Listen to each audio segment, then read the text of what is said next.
स्वस्तानि व्रतकथा। हरि ओम। यं ब्रह्मा वरुणेन्द्र रुद्र मरुतस् तुन्वन्ति दिव्यस्तवैर्वेदैः साङ्गपदक्रमोपनिषदैर्गायन्ति यं सामगा। ध्यानावस्थित तद्गतेन मनसा पश्यन्ति यं योगिनो यस्यन्तं न विदुषुरासुरगणा। देवाय तस्मै नमः। श्रीमच्चन्दनचर्चितो जलबभो शुक्लाम्बरा मल्लिका मालालङ्कृतकुण्डला प्रविलसन् मुक्तावली शोभिता। सर्वज्ञाननिदानपुस्तकधरा रुद्राक्षमालाकरा। वाग्देवी वदनम्बुजे वसतु मे त्रैलोक्यमाता चिरं। मूकं करोति वाचालं पङ्गुं लङ्घयते गिरिं। यत्कृपातमहं वन्दे परमानन्दमाधवं। नमो भगवते तस्मै व्यासाय मिततेजसे यस्य प्रसाद तच्छामि नारायणकथामिमां। नारायणं नमस्कृत्य नरं चैव नरोत्तमं देवीं सरस्वतीं व्यासं ततो जयमुदीरयेत्। ततो जयमुदीरयेत्। ततो जयमुदीरयेत्। अथ 49 माघ मास महिमा उपाख्यान। कुमारजी आज्ञा गर्नुहुन्छ, हे अगस्त्य मुनि, तिमी ध्यानपूर्वक सुन। यति पातालका कुरा सुनाए, अब मर्त्यमण्डलको कुरा भन्दछु। पूर्वकालमा मर्त्यमण्डलको हिमालयको दक्षिण भागमा ब्रह्मपुर नामक एउटा नगर थियो। त्यहाँका कर्मिष्ठ ब्राह्मणहरू प्रशस्त सम्पत्ति पाई वेद पुराण आदि शास्त्र अध्ययन गरेर आफ्ना धर्म कर्मको पालन गरेर बसेका थिए। त्यही एउटा शिवभट्ट नामका अत्यन्त दिन दरिद्र ब्राह्मण पनि थिए। गरिब भए पनि तिनी लोभ मोह त्यागेर आफ्नो सत्कर्मको पालन गर्दथे। तिनकी सती नामकी ब्राह्मणी थिइन्। ती विपन्न दम्पति अनन्य प्रीतिले बसेका थिए। घरमा धन सम्पत्ति नहुनाले निकै कष्ट पाएर एक दिन शिवभट्टले आफ्नी पत्नीसित भने, हे प्रिय, हाम्रो घरमा सम्पत्ति छैन, त्यसै हुनाले बराबर कष्ट भोगिरहेका छौँ। अब सम्पत्ति प्राप्त गर्न सिद्धि गणेशको सेवा गरौँ भन्ने सल्लाह गरी दुवै पति पत्नी 8 दिनको मङ्गलबार बिहानै उठी कष्टपूर्वक सिद्धि गणेशको सेवा गर्न लागे। यही क्रमले निकै दिन बितेपछि सिद्धि गणेश प्रसन्न भई दर्शन दिएर, हे शिवभट्ट ब्राह्मण, हे सती ब्राह्मणी, तिमी दुवैको सेवाले म प्रसन्न भएँ। जे इच्छा छ सो वरदान माग भनेर शिवभट्टले सिद्धि गणेशलाई दण्डवत प्रणाम गरी अञ्जली जोडेर, हे गणनाथ, अरू के वर मागौँ? पूर्व जन्ममा नकमाएको हुनाले यस जन्ममा दरिद्री भएर कष्ट भोगिरहेछौँ। अब सम्पत्ति पाउने इच्छाले हजुरको सेवा गरेका हौँ। सम्पत्ति दिई कष्ट निवारण गरिदिनुहोस् भनी बिन्ती चढाए अनि सिद्धि विनायकले आज्ञा भयो, हे शिवभट्ट, आजको 8 दिनमा मङ्गलबार बिहानै आई मेरो पूजा गर्नु। उसै बेला मेरो मुखेन्जी जो देखाउला त्यो घर लगी तसलामा राखी माथिबाट तसलैले छोपिदिनु। 4 दिनपछि छोपेको तसला झिकी हेर्नु सुनोइरहला अनि त्यसका प्रभावले प्रशस्त सम्पत्ति पाई सुखी हुनेछौ। तिमीलाई सम्पत्ति हुने वरदान दिए। अब आफ्नो घर जाऊ। यति गणेशजीको वचन सुनि शिवभट्ट ब्राह्मण र सती ब्राह्मणीले सिद्धि विनायकलाई दण्डवत प्रणाम गरे अनि विनायक अन्तर्धान भएपछि उनीहरू घर फर्केर आए। 8 दिन बित्यो र मङ्गलबार बिहानै पूजा सामग्री लिएर ती विपन्न दम्पति सिद्धि विनायकको मन्दिरमा गएर उनको अगाडि एउटा लड्डु देखे अनि दुवै पति पत्नीले नित्य जस्तै विनायकको पूजा गरेर त्यो लड्डु घर लगी तसलामा राखी माथिबाट तसलैले छोपिदिए। 4 दिनपछि छोपेको तसला झिकी हेर्दा सुनको लड्डु भइरहेको देखि प्रसन्न भएर सुरक्षित गरी राखे। उसै दिनदेखि शिवभट्ट ब्राह्मण उसै सुनका प्रभावले असंख्य सम्पत्ति पाई सुखी भए। 10 घर डुली भिक्षा मागेर खाने शिवभट्टले सम्पत्ति पाएपछि एक दिन आफ्नी तिरीसित भने, हे सती, पूर्व जन्ममा दान धर्म गर्न नसकेकोले यस जन्ममा कष्ट भोग्यौं। अब सिद्धि विनायकको कृपाले सम्पत्ति भयो। अब यस जन्ममा दान धर्म नगरे अर्को जन्ममा फेरि दरिद्री भई कष्ट पाउनेछौँ। त दान धर्म गरौँ भनी दुवै पति पत्नी नित्यै नारायणी गङ्गा स्नान गरी उही हरिहरको पूजा गरेर सुवर्णादि अनेक द्रव्य दान गरी घर आउँथे। यसै दानका तानले उनले विष्णुको मन्दिर बनाए, शिवको मन्दिर तयार गराए, सिद्धि विनायकको मन्दिरलाई जगमग तुल्याए, धेरै नै धेरै बडा बडा पोखरी खनाए, इनारहरू खनाए, बरका पिपलका पाकडका समीका आँपका कट्टरका बडरका कटुसका ओखरका डुम्रीका खर्सेताका चिउरीका लप्सीका वृक्षहरू रोपाए, निबुवाका कागतीका लिचीका पेडारका बगैँचा लगाए, ठाउँ ठाउँमा नाना भाँतीका फुलबारी सजाए, गरिब गुरुबाहरूलाई दान दिन भरिभरि धेरै धेरै अन्न बाँडे, जताततै राम्रा राम्रा पाटी पौवा सतल चौतारा बनाए, बाटाघाटा बनाए, चापका रुखहरू रोपाए, पिपल र बरका चौतारीहरू बनाए, ती वृक्षका फेदमा बिसाउन चौतारा चिनाए, देउघाटका वरिपरि साधु सन्त पक्कड तीर्थयात्रीहरूलाई बास बस्न धर्मशाला बनाइदिए, अनेक कुटीहरू बनाए, तीर्थयात्रीहरूका लागि सदा व्रत खोलिदिए, पाठशाला खोलेर विद्यार्थीहरूलाई पढाउनका लागि, गुरु तथा बस्नका लागि छात्रावास अनि खानका लागि भोजनालयको व्यवस्था गरेर त्यस्तै अरू पनि अनेक दान धर्मका कार्य गरे। त्यसरी दान धर्म गर्नाले शिवभट्ट ब्राह्मणको सम्पत्ति झन्झन बढ्दै गयो। त्यो देखेर एक दिन शिवभट्टले आफ्नी पत्नीसित भने, हे तिरी सम्पत्ति मात्र भएर के गर्ने, हामी वृद्ध भयौँ, हाम्रा सन्तान छैनन्, पछि यो सम्पत्तिको रक्षा को गरिदेला, त सन्तानको निम्ति फेरि सिद्धिविनायकको सेवा गरौँ। यस्तो सल्लाह गरेर अघि जस्तै 8 दिनमा मङ्गलबार बिहानै सिद्धिविनायकको सेवा गर्न लागे। तिनका निष्कपट सेवाले विनायक प्रसन्न भई दर्शन दिएर, हे शिवभट्ट ब्राह्मण, तिम्रो सेवाले म प्रसन्न भएँ, वरदान माग भन्नुभयो। त्यस्तो कृपा सुनि शिवभट्ट र सतीले अञ्जली जोरी बिन्ती गरे,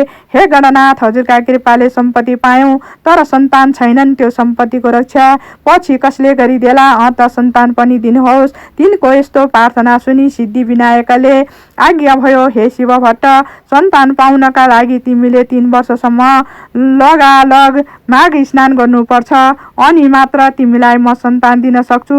मकर राशिमा सूर्य सरेको दिनदेखि त्यस राशिमा सूर्य रहेसम्मका 30 दिनलाई माघ महिना भन्दछन् र ती 30 दिनमा गरिने नियमपूर्वकको नित्य स्नानलाई नै माघ स्नान या मकर स्नान भन्दछन्।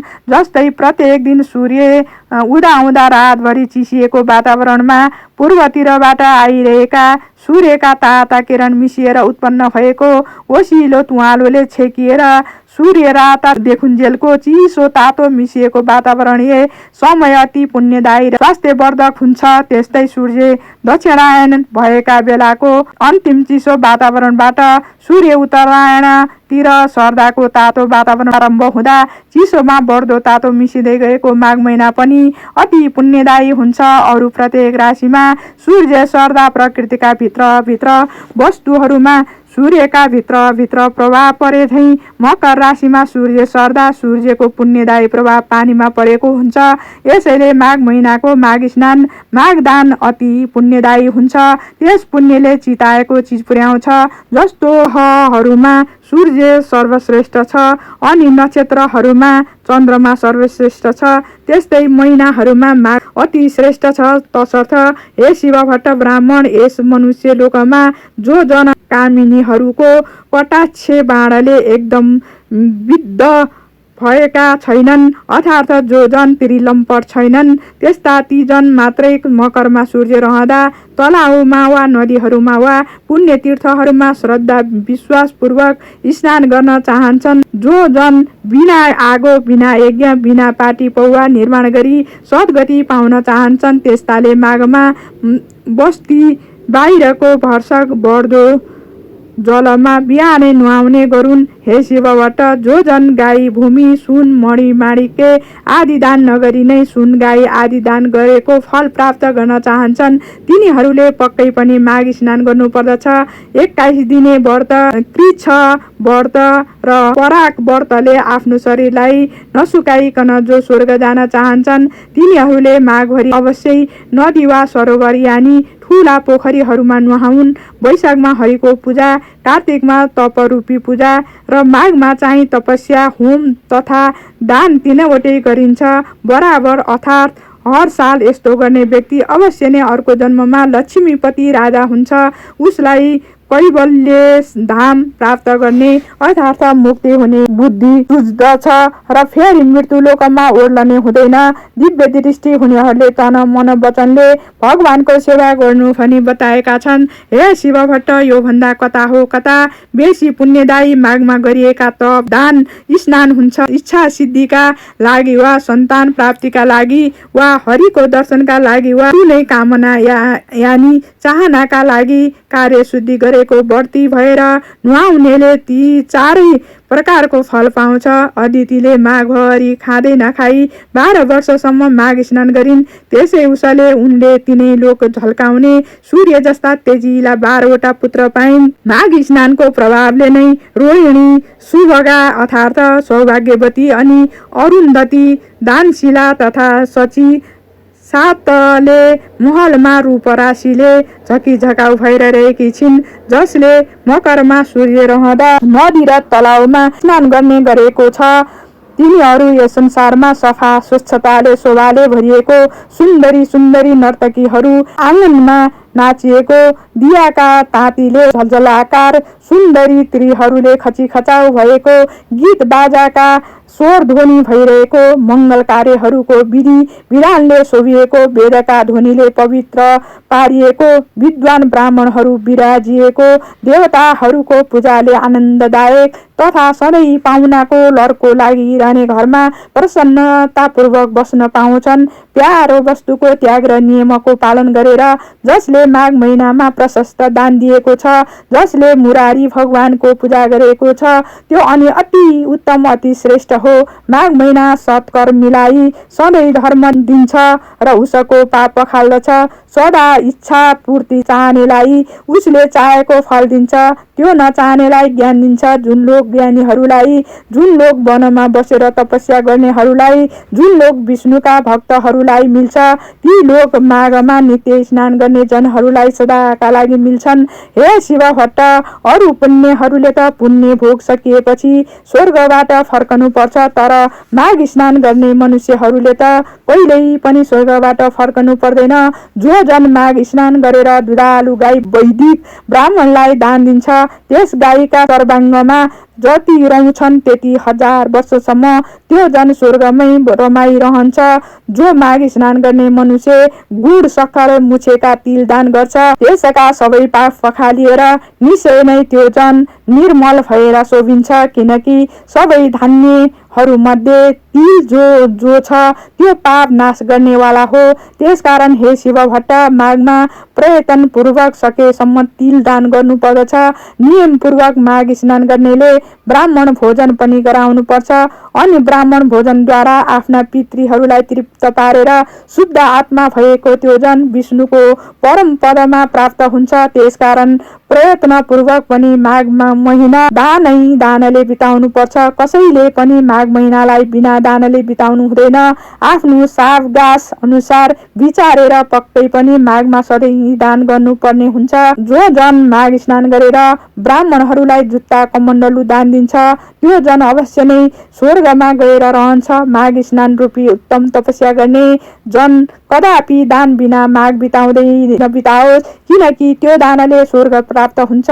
दानले नै स्वर्ग मिल्छ, दानले नै सुख मिल्छ, दानले नै पाप नाश हुन्छ। र यो आश्चर्यको कुरा छ कि महापातक पाप पनि माघमा गरेका दानले नाश हुन्छ। जस्तो सूर्यको बिना आकाश, जस्तै सन्तान बिना कुल, आचार बिना घरको शोभा हुन्न, त्यस्तै बिना दानको तपस्या शोभिँदैन। दान भन्दा अर्को पाप नाश गर्ने पवित्र वस्तु केही छैन। हे शिव भट्ट, तिमीलाई मैले माघ महिनाको महिमा बताएँ, अब माघ स्नानको गरिमा बताउँछु। माघ स्नान समस्त यज्ञ भन्दा श्रेष्ठ वा उत्कृष्ट छ, सबै प्रकारको दानको फल दिनेवाला छ र माघ स्नान सबै प्रकारका व्रत र तपस्याको समान पुण्यदायक छ। माघ स्नानको प्रभावले अति शुद्ध मन भएका मानिसहरू पितृकुल मातृकुल दुवै कुलका पितृहरूलाई स्वर्गमा थन्काएर अनि उज्जवल उज्जवल चेहरा भएका आफूहरू चाहिँ अत्यन्त राम्रा, जता चितायो उतै चल्ने श्रेष्ठ विमानहरूमा चढेर स्वर्ग जान्छन्। जो मनुष्यहरू सधैँ पाप गर्छन्, सधैँ दुराचार गर्छन् र कुमार्गमा चल्दछन्, त्यस्ता जन पनि जो माघ स्नान गरेर हरिको पूजा गर्दछन् भने ती पनि यहाँ पापहरूबाट छुट्छन्। जो कहिल्यै साँचो बोल्दैनन्, जो सधैँ आमा बाबुलाई सताउँछन्, जसको स्थिति कुनै पनि आश्रममा छैन, जसले आफ्नो कुल धर्म त्यागेका छन् अनि जो पाखण्डी छन्, त्यस्ता जन पनि सज्जनको गति पाउँछन् र माघमा गरेका स्नानका पुण्यहरूले भवसागर तर्दछन्। पृथ्वी तलका पुण्य तीर्थहरूमा माघ स्नान गर्न पाउनु मनुष्यहरूलाई अति दुर्लभ छ, किनकि त्यस माघ स्नानको प्रभावले मनुष्यहरूले ब्रह्मा ज्ञानीले पाउने पद पाउँछन्। यस बारेमा विचार्नु पर्ने कुनै काम छैन। हे शिव भट्ट, माघ महिनामा कल्पवास बस्नु, दान गर्नु, हरिको मन्दिरमा जानु, हरिको पूजा गर्नु, यी सब कामका पुण्य अक्षय अर्थात् ननासिने हुन्छन्। त्यसकारण यथाशक्ति यानि सावकाश अनुसार मनुष्यहरूले प्रयत्नपूर्वक माघ स्नान गरेर लुगा भरभराउँदो मकल, सुवर्ण आदि दान गर्नु पर्दछ। माघमा जो अन्नदान गर्छ उसलाई देवलोकमा अमृत पान गर्न मिल्छ। जो सुनदान गर्छ उसले इन्द्रको समीपमा बस्न पाउँछ। दियो, अग्नि अर्थात् सल्काएको मकल, सुन्दर वस्त्र दान गर्ने मनुष्य सधैँ तेजस्वी भएर सूर्यलोकमा बस्न पाउँछ। यज्ञहरूले, उत्तम उत्तम दानहरूले, उज्जवल तपस्याहरूले, ब्रह्मचर्यको धारणले, शुभ योगमा गरिएको पूजाले पापीहरू यस लोकमा त्यति शुद्ध हुँदैनन् जति पुण्य तीर्थहरूमा माघ महिनामा गरिएका स्नानले शुद्ध हुन्छन्। जो मनुष्य माघ महिनामा आधा सूर्य उदाएको बेलामा पुण्य तीर्थहरूमा स्नान गर्दछन् तिनीहरू पाप गर्ने नै भए पनि तिनले नरकमा दुःख, समूहको सन्ताप अनि सही नसक्नुको यातना भोग्न जानु पर्दैन। जो जन माघ महिनामा नुहाएर विष्णुको पूजा गर्दछन् ती जन स्वर्ग भोग सकिएर फेरि पृथ्वी तलमा फर्केपछि कल्याण मूर्ति, राम्रा, भाग्यमानी, प्रिय बोल्ने, धर्मात्मा, धनाढ्य, शतायु राजा हुन्छन्। दन्केको आगोमा हालेको काठ समूह जसरी तुरुन्तै बसमा बसेस हुन्छ, त्यसै गरी माघ स्नानले सानो वा ठुलो पापहरूको राशि मिलाउँछ। मनुष्यहरूले शरीरले, बाणीले, मनले पनि जानेर वा नजानेर जो पाप गरेको छ त्यो पाप समूह पुण्य तीर्थमा गरेको माघ स्नानले हृदयमा झल्केका विष्णुले अज्ञान नासे झैँ सबै डर्दछन् अर्थात् नासिदिन्छन्। यदि कुनै मनुष्य आफूले गरेका पाप समूहको भोग भोगिरहेको छ र संयोगवश पनि कुनै बेला कुनै पुण्य तीर्थमा एकाएक पुगेर त्यस मनुष्यले माघ स्नान अचानकै गरियो भने पनि तुरुन्तै त्यसको त्यो पाप समूह नाश भइहाल्छ। यसबारे तिमी आफ्नो मनमा कति पनि संशय नल्याऊ। हे शिव भट्ट, विशेष गरेर यो कर्मभूमि भारतवर्षको पुण्यभूमि आर्यावर्तमा अर्थात् 700 कोश पूर्व पश्चिम लामो हिमालय र त्यस्तै 500 कोश लामो विन्ध्याचलको बिचको भूमिमा रही माघ स्नान नगर्ने मनुष्यहरूको जन्म बेकारको कहिएको छ। जस्तै सूर्य बिनाको आकाश, चन्द्रमा बिनाको नक्षत्र मण्डल शोभित हुँदैन, त्यस्तै हे शिव भट्ट, बिना माघ स्नानको सत्कर्म शोभित हुँदैन। माघ स्नान मात्रले पनि जस्तो केशव भगवान प्रसन्न हुनुहुन्छ, अरू व्रत दान तपस्याले हरि भगवान त्यस्तो प्रसन्न हुनुहुन्न। जस्तै सूर्यको तेज जस्तो तेज अरू कुनै तेज छैन, त्यस्तै माघ स्नानको बराबर अरू कुनै यज्ञादि क्रिया छैन।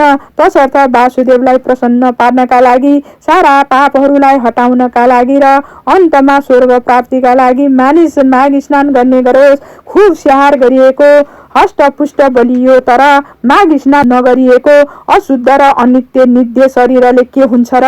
हड्डीहरूको ढाँचा, नसाहरूले कोसिएको, मासुले लिपिएको, छालाले मरिएको, सुगन्धीले भरिएको, दिशा पिसाबको पात्र, बुराई, शोक विपत्तिले व्याप्त, रोगको घर, आतुर रगत बग्ने, क्षण भङ्कुर, सबै दोषको आश्चर्य, अर्काको उन्नतिले दुखी हुने, अर्काको द्रोह गर्ने, छुच्चो, लोभी, चुगुलखोर, कुर र कृतघन, घमण्डी, त्यस्तै क्षणिक अर्थार्थ केही दिन मात्रको कहिल्यै तृणा पुरा नहुने, उद्धत, दुष्ट, तीन दोष, कफ, वात, पित्त भरिएको, अपवित्र वस्तु निकाल्ने, प्वालयुक्त तिनै पाप दैवीले मोहित स्वभावैले धर्ममा रत सही कणौँ तृणाले आकुल काम क्रोध लोभ यी नरकका द्वारले व्याप्त परिणाममा किरा पर्ने भस्म हुने वा कुकुरहरूको भोजन हुने यस्तो यो लाछी शरीर यदि माघ स्नान गरिएको छैन भने व्यर्थ छ।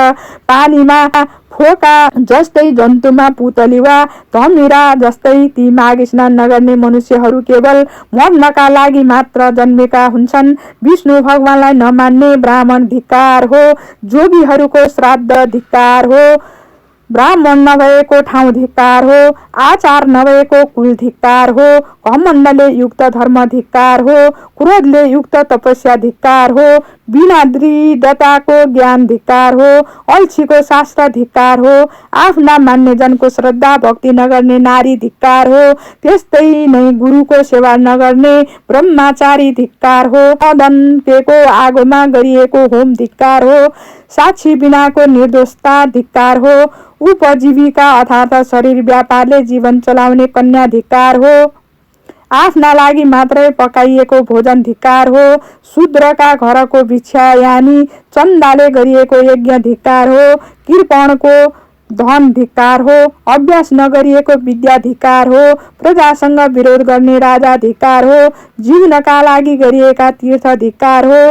केवल जीवन चलाउनका लागि गरिएको व्रत धिक्कार हो, झुठो तथा चुगुलखोरी बाणी धिक्कार हो, सन्देहास्पद मन्त्र जप धिक्कार हो, चञ्चल चित्तको वा अनय मनस्कको जप धिक्कार हो, अवैधिकतालाई दिएको धन धिक्कार हो, ईश्वर नमान्ने नास्तिक जन धिक्कार हो, जो अश्रद्धाले गरिएको पारलौकिक अर्थात् परलोक सम्बन्धी काजक्रिया छ त्यो सब धिक्कार हो।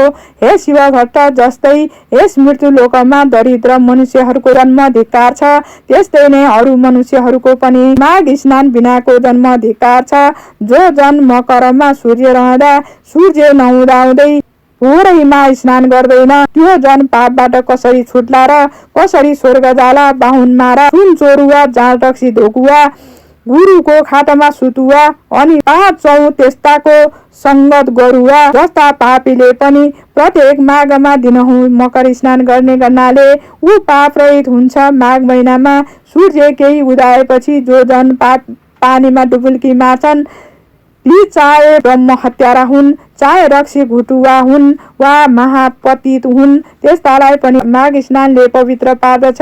अरू सारा छिटपुट पापहरू र ठुला ठुला महापातक अर्थात् ब्रह्म हत्या चोरी मद्यपान गुरु पत्नी घमण्ड यस्ताको संसर्गहरू पाप पनि यी सबै नै माघ स्नान गर्ने मनुष्यका भस्मीभूत हुन्छन्। माघ महिना आउन लागेको बेलामा सारा पापहरू थरथर काम्न थाल्दछन्। यदि कसैले बढ्दो पानीमा माघ स्नान गर्यो भने तब उसका सारा पापहरू नासिन्छन्। हामी उसका शरीरबाट बाहिरिन्छौँ अनि हामीहरू कहाँ बस्ने, यो माघ महिना त हाम्रो नाशकाल हो भनी ठानेर माघ महिनामा स्नान गर्न लागेको मान्छेलाई देखेर दुखी हुन्छन्।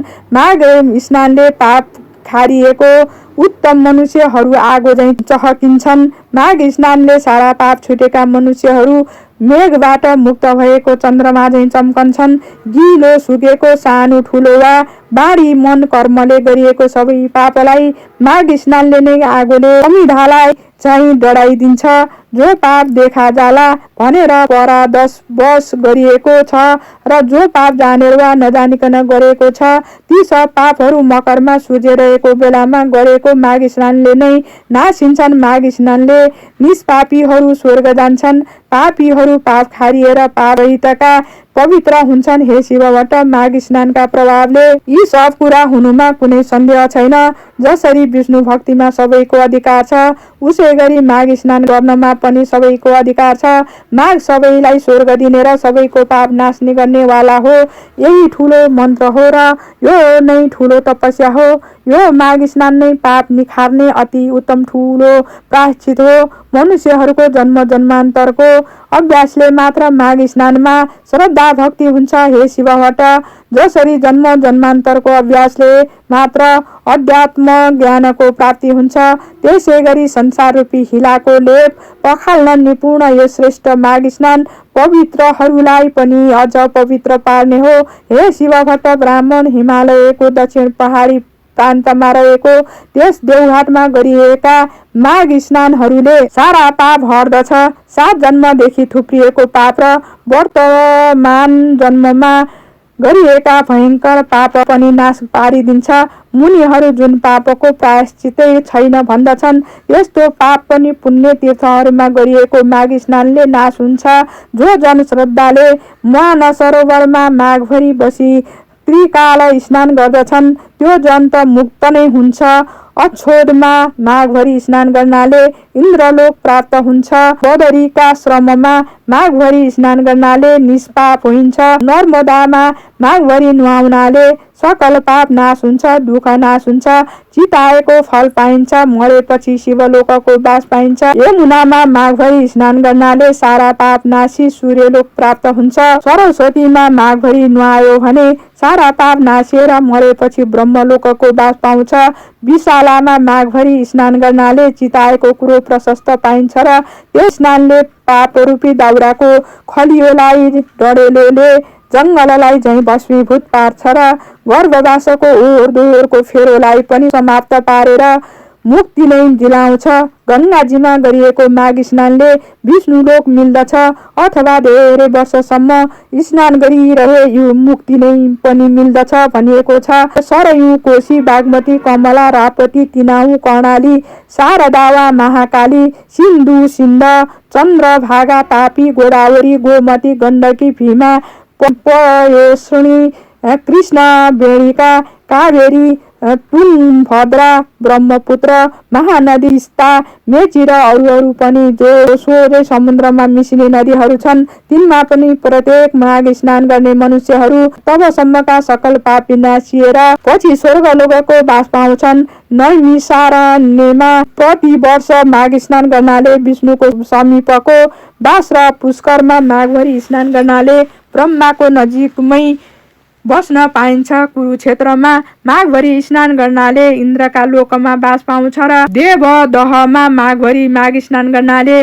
योग सिद्धिको फल पाइन्छ। मकरमा सूर्य रौन्जेल प्रभास तीर्थमा गरिएको माघ स्नानले रुद्रको गण हुन पाइन्छ।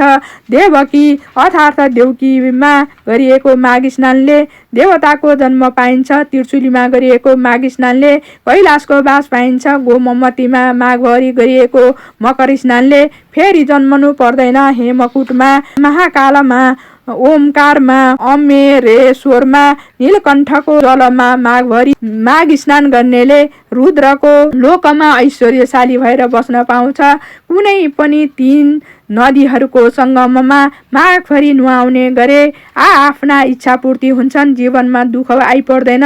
तर हे शिवभट्ट, गण्डकी, देउकी, त्रिशुलीको सङ्गम भएर नारायणी बनेको देवघाटको त्रिवेणीमा र गङ्गा, यमुना, सरस्वती मिलेको सङ्गम स्थान प्रयागको त्रिवेणीमा त भाग्यमानीहरूले मात्र माघभरि मकर स्नान गर्न पाउँछन्, किनकि त्यहाँको त्रिनदी मिश्रित स्थलको जल मुक्तिदाता र स्वर्गदाता अनि कल्याणदाता पनि छ। हे शिवभट्ट ब्राह्मण, स्वर्गमा रहने देवताहरू पनि देवघाटको त्रिवेणीको र प्रयागको त्रिवेणीको महिमा बखानिरहन्छन्, जहाँ मकरभरि स्नान गर्ने मनुष्यहरूले अन्तमा विष्णुलोकको वा देवलोकको बास पाउँछन्। जो मनुष्यहरू यी दुवै त्रिवेणी मध्ये एकमा रहेर माघभरि नै सङ्गम स्नान गर्दछन् भने ती जन धेरै पापी भए पनि तिनले नर्क देख्नु पर्दैन, तिनीहरू सरासर वैकुण्ठ वा स्वर्ग जान्छन्। किनकि हे शिवभट्ट, उहिल्यै ब्रह्माजीले तराजुको एकापट्टिको पलडामा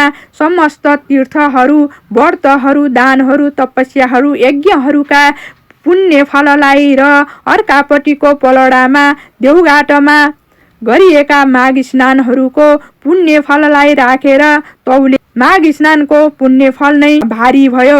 फेरि त्यसै गरी एकापट्टि देवघाटको त्रिवेणीको पुण्य फल र अर्कोपट्टि प्रयागको त्रिवेणीको पुण्य फललाई राखेर तौलदा पनि देवघाटकै माघ स्नानको पुण्य फलकै भारी नै भयो। यस्तो पुण्यदायी ती त्रिवेणीमा जो जन माघे सङ्क्रान्तिको अघिल्लै दिन उहाँ पुगेर उही महिनाभरि कल्पवास बसी लगातार 20 वर्षसम्म माघ स्नान गर्छन्, तिनीहरूले सधैँको लागि कैलाशको बास पाउँछन्। त्यसै गरी 40 वर्ष लगातार माघ स्नान गर्नेले निरन्तर स्वर्गको बास र सधैँ 12 महिना त्यहीँ रहेर विष्णु भगवानको मन्त्र निश्चल मनले जप्दै 60 वर्षसम्म लगालग जो जन स्नान गर्छन् तिनीहरूले त कैवल्य धामको आनन्दमय लोकमा सदाका लागि बास पाउँछन्। अनि हे शिव भट्ट, कहिले सृष्टि भो र कसरी भो अनि कहिले अन्त हुन्छ र कसरी हुन्छ भन्ने आदि र अन्तको निदो नभएकाले अनादि अन्त कहिले 24,000 कोशको गोलाइ भएको धकधकाउँदो रापिलो आगोको गोला सूर्य र त्यसभन्दा 4.5 करोड कोश तल रहेको चिसो न चिसो पानीको 12,000 कोश गोलाइको अविनाशी दह समुद्र, यी दुवैलाई निराधार निरालम्ब आकाशमा आफ्नै धुरी र वृत्तमा नियमित रूपले नियममा राखी अड्याइराख्ने त्यो कुन शक्ति हो भन्ने सोची त्यो शक्तिलाई ठम्याई त्यसलाई जान्नु नै ज्ञान हो र त्यो सत्य शक्तिलाई जान्न वेद विहित सत्मार्गमा चल्नु नै सनातन प्रमुख धर्म हो। हाम्रा चालु आँखाले प्रकाशलाई र प्रकाश परेका तर नछेकिएका वस्तुलाई भ्याएसम्म देखे झैँ यिनै सूर्य र समुद्रका बीचको आकाशमा रहेका तर ती आँखाले नदेखिने किन्तु मनुष्य मात्रको नाकको फेदमा भएको भृकुटीको भित्र शक्ति रूपले रहेको त्यो दिव्य दृष्टि जुन विराट स्वरूपको दर्शनका लागि एकछिन मात्र श्री कृष्णले आफ्नो योग बलले अर्जुनको दिव्य दृष्टिकन उघारिदिए झैँ आफ्नै तपस्याले उघारिएका दिव्य दृष्टिले मात्रै देखिने स्वर्ग नर्क आदि लोक देख्नलाई चाहिने कहिलेकाहीँ यिनै आँखामा झिलिक्क गर्ने दिव्य दृष्टि उघार्न गरिने सो प्रयास नै तपस्या हो र त्यस तपस्यामा चाहिने साधन सूर्य तेजमा अविचल मन अड्याइराख्ने ध्यान नै योग हो। यी सबै सत् प्रयास सिद्धिका लागि आवश्यक पर्ने पहिलो प्रयास शरीर शुद्धि हो र शरीर शुद्धिका लागि चाहिने प्रारम्भिक प्रयास त्यो नियम पूर्वकको मकर स्नान नै हो, अर्थात् ज्ञानरूपी चोटामा चढ्न चाहिने विष्णुको पहिलो खुड्किलो मकर स्नान हो। तसर्थ हर साल गरिएको विष्णु भक्ति पूर्वकको माघ स्नानले जसरी ती माघ स्नान गर्नेहरूलाई मरेपछि शिवलोक इन्द्रलोक सूर्यलोक पुर्याउँछ र त्यही चिरस्थायी वासस्थान दिलाउँछ, त्यसरी नै यसै लोकमा पनि सन्तान चाहनेहरूलाई सन्तान अनि सुख शान्ति पनि दिलाउँछ। जसरी उहिले 5 वटी गन्धर्व कन्याहरू आपसका सरापले प्राप्त भएको कठिन पापको फल पिचास भएर भोगिरहेका थिए। पछि लोमस ऋषिको उपदेश रूपी वाणीले नै माघ महिनामा गरिएका त्रिवेणी स्नानका प्रभावले ती गन्धर्व कन्याहरू सरापबाट आश्चर्यसित छुटेर अनि उसै बटुक प्रसिद्ध बेटासँग बिहे भयो। बिहे भएको 7 वर्षसम्म पनि सन्तान नभएर पिरिएका तिनीहरूलाई पछि फेरि लोमसले नै 3 वर्षसम्म 3 छाडे दह अछोदमा लगातार नियमपूर्वक मकर स्नान गराए। तब तिनीहरूले 3 वर्ष बिराएर घ्यालघ्याल्ती छोराछोरी पाएका थिए। त्यो आश्चर्य लाग्दो कथा पनि सन्तान चाहने तिमीलाई अर्को मङ्गलबार म सुनाइदिनेछु। इति श्री स्कन्द पुराणे केदारखण्डे माघ महात्म्ये कुमार अगस्त्ये संवादे श्री स्वस्तानी परमेश्वर्या व्रत कथाया माघ मास महिमा वर्णनम नाम 49 उपनयतु मङ्गलं वो सकल जगन मङ्गलाय श्रीमान दिनकर किरण निबोधित नमन लीन दलन निवेक्षण कृष्ण काले वर्षतु पर्जन्य पृथिवी सस्यशालिनी देशोऽयं क्षो भरहितो ब्रह्मणा सन्तु निर्भया अपुत्रा पुत्रिणः सन्तु पौत्रिणः निर्धना सदना सन्तु जीवन्तु शरदां सताम् तत्रैव गङ्गा यमुना च तत्र गोदावरी सिन्धु सरस्वती च तीर्थानि सर्वाणि वसन्ति तत्र यत्र चितोद्धार कथा प्रसङ्ग या कुन्देन्दु तुषारहार धवला या शुभ्रवस्त्रावृता या वीणा वरदण्ड मण्डितकरा या श्वेत पद्मासना या ब्रह्माच्युत शङ्कर प्रभृतिभिर्देवै सदा वन्दिता सामं पातु सरस्वती भगवती निशेष जाड्यापहा कायेन वाचा मनसिन्धयेर्वा बुद्ध्यत् मना वा प्रकृति स्वभावात् करोमि यद्दत् सकलं परस्मै नारायणेति समर्पये तत् श्रीस्वस्तानि देवार्पणमस्तु।